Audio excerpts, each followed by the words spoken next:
r/ask Reddit. People without depression and anxiety, what is life like? My best friend suffers from GAD and depression. I am quite the opposite. Rather a stress-free, positive person. It's hard to answer your question, because I don't experience what you do, but the best way I would describe the difference between how I am and she is that I am unburdened. Visually, it's like, as if we all go through the journey of life picking things up, carrying them along the way, then putting them down and picking new stuff up again. I and people like me tend to carry a few items, some good some bad, but mostly we let the stuff go. While my best friend is dragging all of this stuff and can't seem to put it down. The ex who cheated. The job that rejected her. The pet rabbit that died when she was in 5th grade. Her parents' lack of retirement savings. Dog's pool health. That one guy in 8th grade who said her nose was too big. The friend who talked behind her back. AC she didn't deserve. The boss who didn't appreciate her. The pound she couldn't lose. It's all there all the time suffocating her. So when I wake up in the morning, I am not necessarily bright-eyed and bushy-tailed, but I am not burdened by these bad feelings from these bad experiences. I have put them down and left them behind at some point in my life. Sure, there might be some new ones, but they will eventually get left behind too. She hasn't let any of them go. I wish I could help her put them down and move forward. I really loved your explanation. I'm a person that finds it so hard to move on from good or bad things. It's like I'm always stuck in the past. I once read something like, depression happens when you focus on the past. Anxiety happens when you focus on the future. Happiness is when you focus on right now. For a lot of us though, we do not really get to simply choose what we focus on. What we can do is shift the focus to something positive or more along the lines of what we think we should be focusing on. When we detect that we have reverted back to something negative or unhelpful. That takes energy, and sometimes doesn't work in certain circumstances. One thing I have learned to do is to ask myself if something needs to be stressed about right now, or can I worry about it later on? A lot of times the answer is later on. But when it popped into my head, it was like a loudspeaker shouting at me. The trick is learning how to manage this. It's not easy, and for some people, this requires outside help. Lastly, happiness is definitely not always as simple as when you focus on right now. It would be so great if that were true though. Sometimes right now can be pretty stressful. Most days I'm content and always able to have something to look forward to.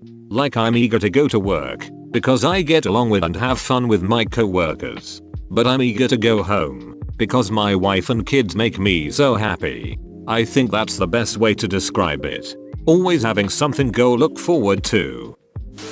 As a mostly recovered depressed person, it's losing the feeling of having a feeling in your chest all the time of always having to do something. Most of the time something useless, and not being able to get out of bed without trying really hard. Could you give some advice on how to get better? Honestly, meds are what did it for me. I no longer have the gross pain in my chest and I'm able to get to work on time, or early, at 6 AM every day. I have a friend who doesn't experience it. It's actually amazing to be around her. It's not like she never gets mad, it feels hurt or whatever, but it doesn't consume her. She has massive self-confidence. It's the weirdest freaking thing. For a long time I thought she was shallow, but it's not really that. She just doesn't experience depression or anxiety. We talked about it once. She was like, yeah, I really feel bad for people. It seems awful. Why did you think she was shallow? Not OP, but usually depression gets you in really personal ways. It is not just I'm sad. It's I'm worthless. I'm ugly. I'm not a good person. And in a grasp of desperation to not feel like an outcast and make it worse, you tend to justify those thoughts and simultaneously beat yourself up with, well, everyone feels this way so I should just shut up. It's not so bad. And the everyone feels like this lie can cause contempt for people who are normal and have healthy, properly functioning brains. Their actions are seen as shallow and fake. You like how you look in that photo? You're lying to everyone. You put on makeup every day? You're just vying for attention. When it's actually just people taking care of themselves and doing their normal it. But because it's so difficult for you, it's perceived as extra effort and vain, shallow. At least that's how it was for me. Oh man. I can relate to this so much. The depression really hits in the most personal ways. It's exhausting. Yeah, one of the best things I did for myself was stop Facebook and Insta for a solid 10 months. Because I would see my friends that I love and care about post fun it, not even like the quasi-real social media filtered fun, but like messy hair and sunburnt on a flow trip, hanging out with friends after work, etc. normal it, not Instagram reality, and just got this resentment and almost hatred for them. Why are they trying so hard to impress people? Why are they XYZ? And then the more insidious, why can't I? And then your brain goes, yeah, it's cause you're a failure. Anyway, let's think catastrophically and not leave bed, because you're paralyzed for the next 12 hours. Have fun. It's fine. All the questions like what is this for? What's the point of living? Etc. don't get answered. They just kind of disappear. Like you don't need a specific thing to keep you going or a reason, because everything is fine. And when you're down, it's usually because a thing happened, or you haven't eaten or slept enough, or possibly it's hormones. But you have reasons and ways to fix things. And you're never in that weird emotional void without feelings of any kind. It's a lot better than when I had it. I can actually do stuff like go to class and call people. I have it in waves and it's so upsetting to one day get a bunch done, almost finish tasks and make steps for the better, and the next struggle to even get out of bed. I have nothing to complain about and I just chill. It's pretty solid. I sleep reasonable hours. I get up and walk my dog.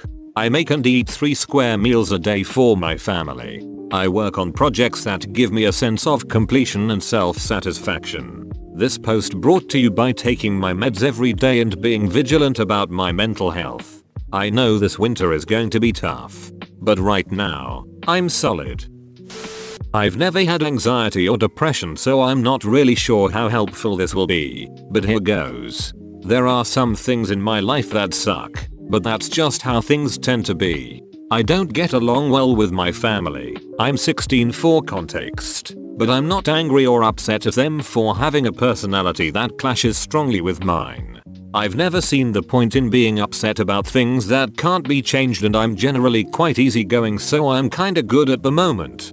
I'm a bit apprehensive about starting 6th form. For you non-UK people, 6th form goes from the age of 16 to 18, or 2 years before you start doing your degree, but also it'll be nice to be doing something again.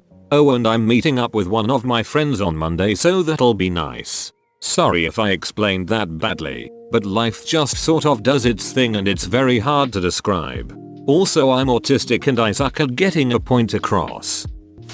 I didn't know how anxious I was until drastic changes in my diet and lifestyle reduced my anxiety levels. It's like someone turned off a radio with ominous static that had been playing in the background for years. My muscles are more relaxed. I can take afternoon naps, and I think about death less often. Driving is certainly easier. I am very much looking forward to getting my kids back in school and getting past COVID times and solving personal career issues. And then I will get back to you, as those are certainly still pushing the anxiety. But holy crap, things are definitely just more comfortable and interesting now on even the smallest of levels. In the end, for me, about 80% of my anxiety was caused by diet, high caffeine, nicotine, and chronic inflammation from dietary intolerances. I was diagnosed with depression and PTSD about 7 years ago, went through therapy for several years, was declared stable in 2016. It took a while to feel normal again, wean off SSRIs, get my libido back, and feel like myself. These days, I feel capable. I feel highs and lows. I'm able to perform at work and as an adult with a family. The tools I learned and time I spent in therapy were the greatest investments of my life, and I use them every day. Without the support I received and the work I did, I would be dead. I would assume nicer, but there are times where I get in a deep hole and wondered if I have depression. But give me a day and I dig myself out of that hole and it's like nothing ever happened. Until it happens again. But that's life and I wouldn't be normal or be able to grow without those moments. Great. All of the time. And I won't bullet you and act like I know what it's like to have it, but I also won't try to downplay it either. But no matter what, I love you. Congrats, you've made it to the end. You're a beast. Like and subscribe for more r/ask Reddit content. It's free, so why not just do it?